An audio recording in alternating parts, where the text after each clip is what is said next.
제가 이제 폐쇄병동 일을 한다 이러면 많은 분들의 반응이 무섭지 않으세요? 라는 질문을 되게 많이 받거든요. 막 누군가 막 묶여있고 소리 지르고 있고. 이게 이제 영화나 이런 드라마에서 좀 오해된 잘못된 이미지가 박혀 있어서 그런 것 같아요.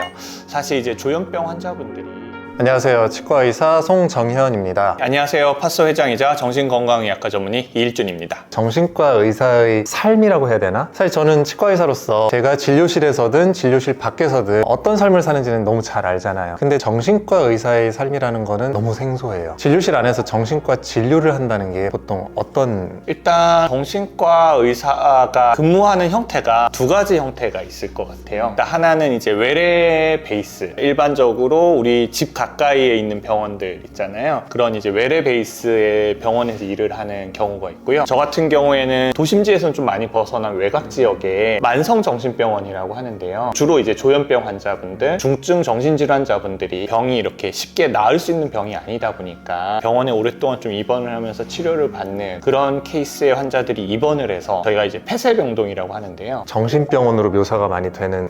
네. 그러니. 그렇죠. 네. 근데 그거는 이제 일반인들이 생각하는 그런 이미지랑 되게 달라요. 제가 이제 폐쇄병동 병원에서 일을 한다 이러면 많은 분들의 반응이 무섭지 않으세요? 라는 질문을 되게 많이 받거든요. 근데 이게 이제 영화나 이런 드라마에서 좀 오해된 잘못된 이미지가 박혀 있어서 그런 것 같아요. 조현병 환자분들이 치료를 받지 않는 경우에 분명히 이제 일반인들보다 폭력적인 행동이나 좀 예측되지 않는 행동들을 하는 확률이 일반인들보다 더 높은 걸로는 되어 있어요. 근데 치료를 하면 오히려 그 확률이 일반인들보다 낮아요. 그래가지고 전체 강력범죄 비율이 조현병 환자분들이 일반인들에 비해서 더 낮다라고 되어 있거든요. 이제 문제는 그거거든요. 퇴원을 하면 이제 병식이라고 하는데요. 스스로 병이 있다고 생각을 하지 않으세요, 조현병 환자분들이. 그럼 이제 퇴원을 하면 대부분 이제 약을 끊는 경우가 많고요. 그러다 보면 다시 증상이 재발해서 위험한 행동을 할 수가 있는데 병원에서는 아무래도 치료진이 꾸준한 투약을 이루기 때문에 이런 경우에는 어떤 폭력적이거나 이런 행동의 비율이 훨씬 더 낮아요. 그래서 절대 위험하거나 여러분들이 그림을 그리고 있는 그런 정말 공포영화에 나오는 그런 분위기가 절대 아니고요. 그냥 일반 병원이랑 똑같아요. 단지 이제 잠겨서 마음대로 나갔다 들어왔다를 못한다는 거, 그것만 다른 지점일 것 같아요.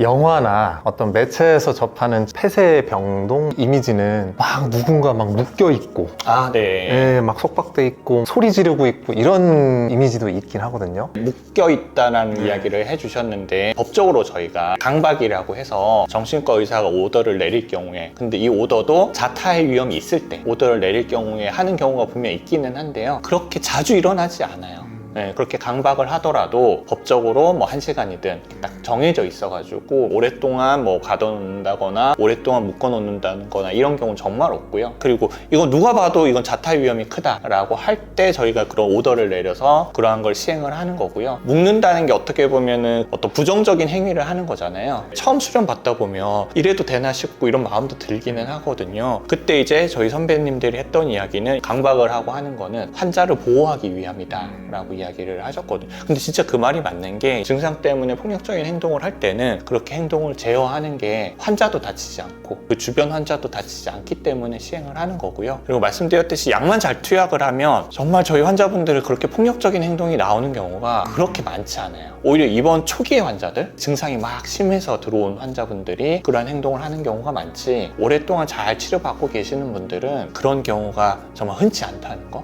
그렇게 아시면 좋을 것 같아요. 당연히 이제 약 처방하는 게 있을 거고 진단이나 그렇죠. 이런 걸 해서 네. 그 외에는 상담 이런 게 비중을 많이 좀 차지하나요? 대부분은 그거죠. 진단하고 약 처방.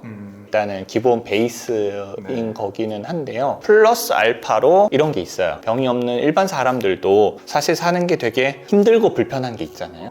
힘들고 불편하죠. 네, 누구나 힘든 게 있고 누구나 사는 게 불편한 부분들이 있거든요. 그렇다고 그걸 병이라고 여길 수 없는 이런 분들을 대상으로 저희가 이제 사이코세라피라는 상담을 하는 게 있어요. 정신치료라고 하는 상담인데요. 이 상담은 뭐 진단하고 약 처방하고 이러는 게 아니기 때문에 시간을 보통 한 50분 정도 세팅을 해놓고 않고요. 50분 동안 상담을 이어가는 이런 식의 진료도 있습니다. 제가 생각하는 어떤 정신과 의사의 모습은 영화 이런 데 많이 나오잖아요. 환자는 이렇게 누워있는 거예요. 네, 누워있고 옆에서 정신과 의사가 이렇게 얘기하면서 그런 거 말씀하시는 거예요? 예, 본게 있으시네요. 네, 그 누워 있는 걸 이제 카우치라고 이야기를 카우치. 하는데요. 카우치에서 누워서 하는 게 보통은 이제 사이코세라피에서 하지 일반 약 처방하는 상담에서 그렇게 하지는 않고요. 사이코세라피는 보통 일주일에 한 번 정도 하는 상담이고요. 이거를 좀 더 깊게 하는 건 이제 사이코 아날라이시스라고 정신 분석이라고 하는데 그건 적어도 주 3회 이상은 하게 되어 있고요. 보통은 이렇게 주 3회 이상 하는 좀 깊게 하는 상담을 카우치에 누워서 하고요. 그 사이코세라피 정신치료라고 하는 건데 요거는 그렇게 누워서까지 하는 경우는 흔치는 않고요. 근데 뭐 연결선상에 있는 겁니다. 그려지는 그 이미지가 이제 정신치료라는 상담 그 한 모습으로 보셔도 될 것 같아요.